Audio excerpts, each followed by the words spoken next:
अमीर जेजुआई मौलाना फजलुर रहमान ने आईनी तरमीम मुस्तरद कर दी। कहा कि आईनी तरमीम का मुसवदा किसी भी लिहाज से हमें काबिल कबूल नहीं है।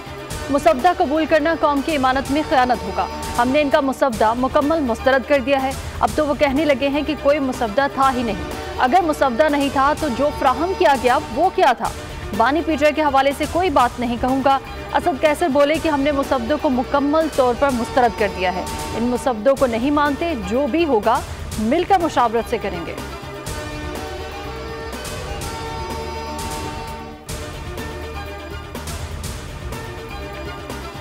और जो पैकेज गर्दिश कर रहा है वो आर्जी ड्राफ्ट है। ड्राफ्ट उस वक्त तक फाइनल नहीं होता जब तक काबीना की मंजूरी ना मिल जाए। फिर बिल को पार्लियामेंट में पेश किया जाता है। मामला कमेटी में भी जा सकता है। वजीर कानून आसम नज़ीर तारड़ का वकला तंजीमों के इजलास से खिताब। कहा, अदालती रिफॉर्म्स का मुतालबा पीपल्स पार्टी की जानिब से सामने आया था। पीपल्स पार्टी ने चार्टर ऑफ डेमोक्रेसी के नामुकम्मल एजेंडे पर काम करने का कहा। मामला आईनी तरमीम का है जो 2/3 से मंजूर होती है।